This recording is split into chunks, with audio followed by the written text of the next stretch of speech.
मरचू जंगल से लकड़ियां काटकर बाजार में बेचने गया, लेकिन उसे लकड़ियों के अच्छे दाम नहीं मिले। इस पर मरचू ने कहा, अरे भैया, इतने कम पैसे? इन पैसों में तो 2 वक्त का खाना भी नहीं मिलेगा। आप मुझे बहुत ही कम पैसे देते हैं। मैं इतनी मेहनत से लकड़ियां काट कर आता हूँ, लेकिन उनके पैसे मुझे बहुत कम मिलते हैं। भैया, तुम्हारी लकड़ियां होती ही इतनी कमजोर हैं कि मैं इससे ज्यादा पैसे नहीं दे सकता। तुम्हारी लकड़ियों के बस इतने ही पैसे बनते हैं। अरे भैया, कुछ ज्यादा कर दो ना। वो क्या है ना कि इन पैसों का तो कुछ भी नहीं आता। मैं अपनी जिंदगी कैसे गुजारूंगा? भैया, तुम जाकर अच्छी लकड़ियां लाओ, तभी इन लकड़ियों का अच्छा दाम मिल पाएगा, वरना इन लकड़ियों का तो यही दाम है। ये सुनकर मरचू बहुत ज्यादा परेशान हो गया और पैसे लेकर किराने की दुकान से सामान खरीदकर घर आ गया। घर पहुंचते ही मरचू की पत्नी सीता ने कहा, अरे जी, सामान ले आए आप? हाँ जी, सामान ले आया हूँ। सीता के चेहरे पर खुशी छा जाती है, लेकिन जब उसने सामान देखा, जी, इसमें तो बहुत थोड़ा सामान है। हाँ सीता, मुझे पता है कि यह सामान बहुत थोड़ा है, लेकिन मैं क्या करूं? मेरे पास जितने पैसे थे, मैं उतने का ही सामान लेकर आ गया हूँ। इस तरह हमारा गुजारा कैसे हो पाएगा जी? आपको तो पता ही है कि हम कितनी मुश्किलों से गुजारा करते हैं। हाँ, मुझे पता है, लेकिन मैं कर भी क्या सकता हूँ? मेरे पास इतने पैसे ही नहीं कि हम एक अच्छी जिंदगी गुजार सकें। इतनी मेहनत कर रहा हूँ, लेकिन फिर भी मेहनत का फल नहीं मिल रहा।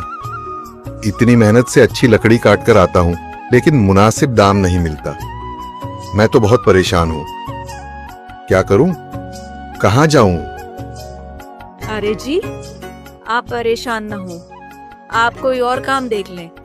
मैंने कई बार काम तलाशने की कोशिश की, पर किसी ने भी मुझे काम नहीं दिया।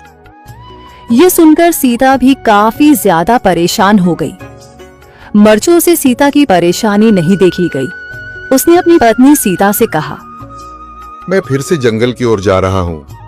अरे जी, अभी मत जाइए ना, वैसे भी शाम हो रही है।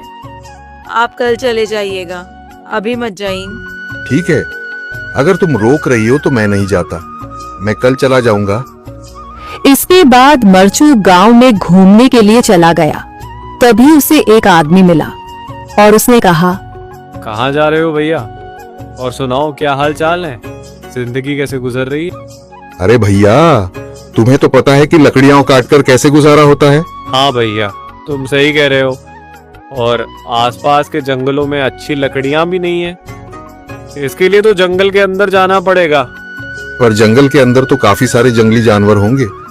मुझे बहुत डर लगता है भैया, मैं जंगल में कैसे जाऊंगा? हाँ भैया, जंगली जानवर तो होंगे, लेकिन अच्छी लकड़ियां तो वहीं से ही मिलेंगी।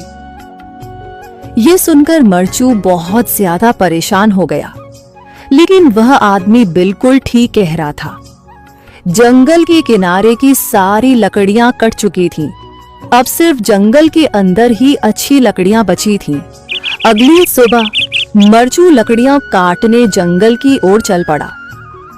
जंगल में आने के बाद मरचू ने कहा, अरे, यहाँ पर तो लकड़ियां ही नहीं हैं।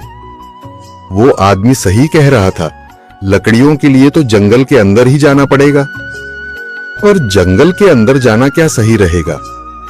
मुझे तो बहुत डर लग रहा है, क्योंकि वहां पर तो काफी सारे जंगली जानवर होंगे जो खतरनाक होंगे। अगर आज मैं जंगल के अंदर नहीं गया तो मैं आज घर पैसे लेकर नहीं जा सकूंगा, और फिर जब पैसे नहीं होंगे तो गुजारा कैसे होगा? मरचू जंगल के बाहर खड़ा सोचता ही रहा और फिर उसने सोचा, अरे, यहाँ पर भी कोई मजबूत पेड़ दिखाई नहीं दे रहा जिससे मैं लकड़ियां काटकर घर ले जा सकूं। लगता है और अंदर जाना पड़ेगा। यही सोचकर मरचू जंगल के अंदर चला गया। अंदर जाने के बाद उसने इधर उधर पेड़ देखे, पर उसे कोई भी अच्छा पेड़ दिखाई नहीं दिया। यह सोचकर मरचू जंगल के और अंदर चला आया।